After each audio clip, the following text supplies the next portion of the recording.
Hi friends, எல்லாரும் எப்படி இருக்கீங்க? காரைக்குடியில இருந்து கார்த்திகா. குழந்தைகள்லாம் லீவ்ல இருக்காங்களா? அவங்களுக்கு சத்தான அயன் உள்ள ஒரு உணவை நம்ம செஞ்சு கொடுக்கணும் அப்படின்னா இப்போ நம்ம செய்ய போற அல்வாவை தான் செய்ய போறோம்.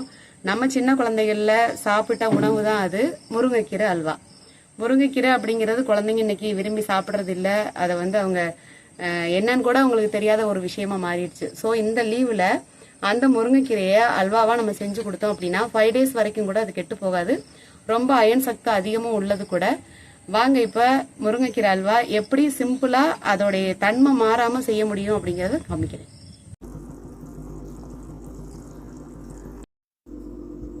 முருங்கைக்கீரை நார்மலாகவே ரொம்பவே நல்லது. நம்ம முருங்கைக்கீரையில் சூப்பு, பொரியல் இந்த மாதிரி நிறைய பண்ணியிருப்போம்.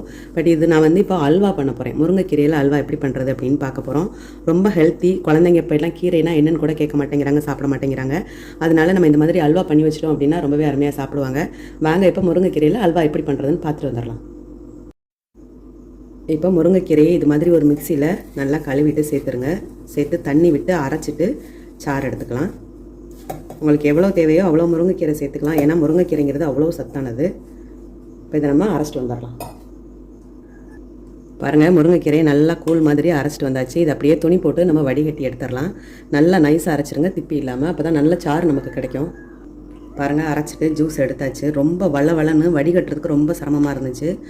ஆனால் ரொம்ப திக்காக எடுத்து வச்சுருக்கேன். இந்த ஜூஸை ரொம்ப திக்காக எடுத்து வச்சுருக்கேன். அப்போ தான் நம்ம அல்வா செய்யும்போது நல்லாவும் இருக்கும்.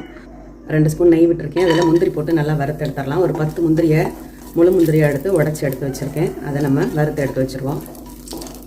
இப்போ முந்திரியை அப்படியே ஒரு பாத்திரத்துக்கு ட்ரான்ஸ்ஃபர் பண்ணிடலாம். முந்திரியை தனியாக எடுத்தாச்சு.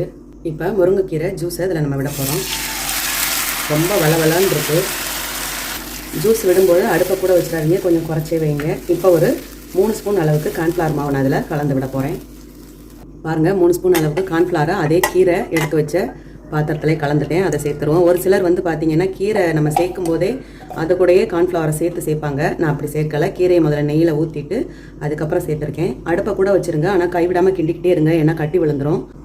நல்லா வேக ஆரம்பிச்சிருச்சு. அப்போ தான் அந்த பச்சை வாடை எல்லாமே நமக்கு போகும். அந்த முருங்கைக்கீரையில் இருக்கிற பச்சை வாடை நமக்கு போகும். சாப்பிட்றதுக்கும் நல்லாயிருக்கும். நல்லா அப்படியே வெந்து ஓரளவு சுருண்டு வரட்டும். அதுக்கப்புறம் நம்ம சக்கரை சேர்த்துக்கலாம். லேசாக ஒரு பிஞ்சளவு உப்பு சேர்த்துக்கிறேன். நான் சீனி சேர்க்கலை, ஏன்னா முருங்கைக்கீரை ரொம்பவே மூலிகை உடையது. அதனால் நாட்டு சர்க்கரை சேர்த்துருக்கேன் 200 கிராமு. சர்க்கரை சேர்த்தோம்னா இதோடைய அந்த மருத்துவ குணமே மாறி போயிடும். இது வெல்லம் சேருங்க, இல்லைன்னா நாட்டு சர்க்கரை சேருங்க. ஏன்னா அதோடைய ட்ரெடிஷ்னல் என்னவோ அது மாதிரி தான் நம்ம சாப்பிடணும், இல்லைன்னா அது மாதிரி போயிடும். நல்லா அதோட கரைஞ்சி வேகட்டும். அந்த ஸ்டேஜில் லேசாக நெய் 1 ஸ்பூன் நம்ம போட்டுடலாம், ஏன்னா அடி பிடிக்காமல் கிடைக்கும்.